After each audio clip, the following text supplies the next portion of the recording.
It's time for Just Be You After Dark with me, your host, Mahogany Reynolds. On this episode of Just Be You After Dark with Mahogany Reynolds, I'm excited to sit down and have a wonderful, candid conversation with someone whom I greatly admire, Constance Cooper. Sit back and relax and enjoy this episode of Just Be You in the Dark with me, your host, Mahogany Reynolds, for a candid and inspiring conversation with my special guest, a living legend, Constance Cooper. What's up, beautiful people? This is your queen, Mahogany Reynolds, Miss Just Be You. Welcome to another inspiring, entertaining, and empowering episode of Just Be You After Dark with me, your host, Mahogany Reynolds. I am so excited to meet with you today to empower you, to encourage you, to stimulate you, to inspire and motivate you to believe in the possibilities of who you are. And the theme for this episode of Just Be You After Dark is, it's not too late. It is not too late. This is something that I want you to think about as you consider the goals and dreams that you have for yourself, thinking that it's too late for you, that maybe you're too old, maybe you're not good enough, maybe you don't have enough connections, whatever reasons that have come into your mind to lead you to think that you don't have enough time. I want to be someone who encourages you to realize that dreams do not have expiration dates. That's something that I learned from someone that I greatly admire and respect, LL Cool J, Mr. James Todd Smith himself.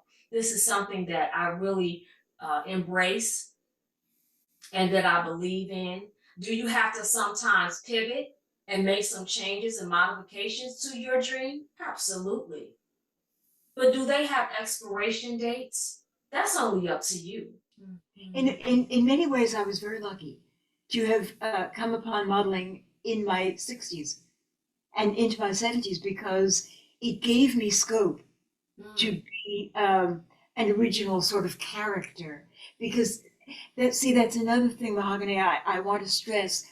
A lot of modeling is what is fashionable that day. And the fashion changes overnight. And either you say to yourself, well, that was my time. My look is, can't be adjusted. I've got to say goodbye and take up something else. Or you have to chase that.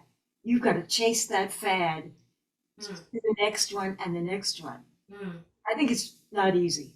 No, I would imagine that to be rather exhausting. As you said, because the industry changes so quickly. I think what could be beneficial is for you to diversify yourself and be versatile and be able to navigate between all of the different forms of modeling. Because most people, when they think of modeling, one of the first things they think of is the runway.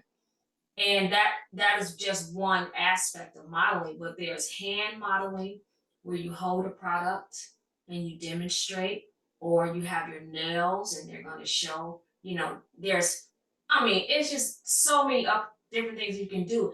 Constance, don't you think it's just delightful how the industry has broadened, and now that you can become a model and be any shape, size, demographic, age, ethnicity? This is so long overdue. What do you think? Yes. Not only that, but again, I see myself in that mirror. I couldn't have been a model as a young woman. I was a big girl. I was heavier than I am now, and it would not have been acceptable. And I didn't look like a model.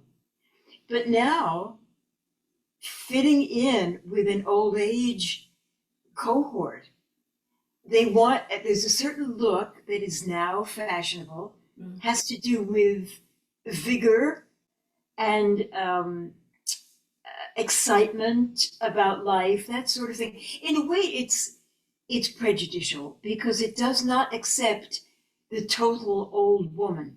After all, old women have melancholy, they have grief, they have tragedy, they have illness, and those are all things that are eliminated from the modeling experience. I don't hold with that. I don't like it, but I have to accept it when I go on a modeling job. Just Be You After Dark, the podcast that motivates you, encourages you, empowers you, entertains you as well, and stimulates you to believe in the possibilities of who you are. Be inspired.